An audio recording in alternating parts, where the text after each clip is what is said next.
Yeah, Tshwane is a metro. Okay. So you saw yesterday the mayor of Cape Town unveiled the budget. Municipalities, Ekurhuleni, Joburg, and into tens of billions of rand. So when they say that my budget is 60 billion rand, that money is not with them. That money is with you. We're still going to collect it sometime in the future. There are three sources of revenue for metros. Metros should collect about all of the budget that they make public. About 95% is the money that they're expecting to collect. Okay. Unlike in that rural municipality, like I told you, already is there. We have paid our taxes. So it's certain, it's coming, it's there. This one you must still collect. Got you. Three sources of revenue. The first one is your rates and taxes. So if you like, is the land where your house is built, and it's a function of where it's built. If you are in Waterkloof, because of the value of the space, area. The area, okay. It's higher, different than when you are in Atteridgeville, as an example. 100%. So that's the first one. So that one, it's fixed. I know how much I'm likely going to get. Yeah. I don't have it, but I must still bill you, and then you must pay. Yeah. The second one comes from utilities. So utilities is water and electricity. Got you. That is a function of how much you use. That's right. And then the third one will be grants, like the rural municipality. But like I said, it's like 1%. It's really insignificant. So there are two major sources are these ones. Then the one on the one that I am likely going to be able to control, because it's a function of usage, it's not fixed, is your utilities, is water and electricity. Yeah. So what we knew was happening, you could see the trend line. The more people become poorer or find difficult to meet their monthly obligation, the more likely their inability to service their municipal accounts. Okay. And now you're not getting that money. That money, yeah. And then the second one, what we knew was that there are multiple competing needs now. So you find that in a more affluent, across, not just affluent area. So the order of payment, so when your salary comes, so you pay for your bond, and then you pay for, no. We previously, if you, our parents, maybe your grandparents, because of the age difference, they will pay for Baropatela Municipal. Okay. And then they buy groceries. So Municipal, the municipality is there. I must pay. Just respect for authority. But what we know is that the priorities changes now. I'm going to pay for my bond. Of course. I'm going to pay for my car. I'm going to pay for school fees. I'm going to pay data. Whatever is left, if they are lucky, I'll pay for my electricity and water. And I've announced a budget of 35 billion at the time. Now I'm sure it's 50, 60 billion rand.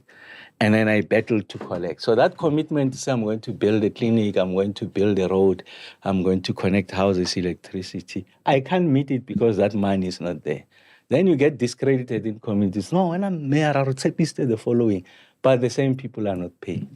So we could anticipate at the time that let's do this thing called a prepayment. Okay. Like you do with your phone. So you pay in advance, like a payment. So you install what we call smart meters. Okay. So with the smart meters, what we do is that before you consume water and electricity, but at the time it was designed for electricity. I think the maturity of the technology was such that we couldn't do water at the time, but now it has evolved, we can do water. Before MacG consume electricity, you must load the units. And then there's advantage to me. What is that advantage? I get the money upfront and I also earn interest. And I've de-risked the possibility of you not paying. And then as I promise those communities, I get the money upfront, I earn interest. It means that the revenue capacity really increases. That's the one. And then I use it as a credit control. What do I mean? Because it's a smart meter. I can remotely disconnect you. Because you have not paid for other services or limit access to this. Because this I use for electricity, but you choose not to pay for water. You choose not to pay for your rates and taxes. You just buy electricity because it's prepaid. Then I'll disconnect you. So if you have not paid for water, if you are not paying for your rates and taxes, I block you from buying electricity. Gotcha. So in that way, it's a credit control. The third one, and at the time we didn't know the problem is coming, was that you can do load management. By load management, I mean the following. There's a lot of people here, I mean yourself, if you have a pool at home, when you left in the morning, I'm sure you forgot to switch off the pool pump. Oh, no, and I don't have a pool. As an example, if you had a pool. So that's the biggest consumer of electricity. The second biggest consumer of electricity is a geyser. Because this is a smart meter and connected to your phone. You could be here at work. Oh, remember, I have not switched off my geyser. You can switch it off using your phone. And then it was going to play a different function today to help us. For an example, if ESCOM we say, Tshwane, give us so many megawatts because we are load shedding. What Tshwane does, instead of isolating an area 2 hours here, 2 hours here, they simply disconnect all the houses that have geysers and pool pumps. They deny them access to electricity, geysers and pool pumps. But your fridge is working, your TV is working, your lights are working. So you really don't see load shedding, if you know what I'm saying.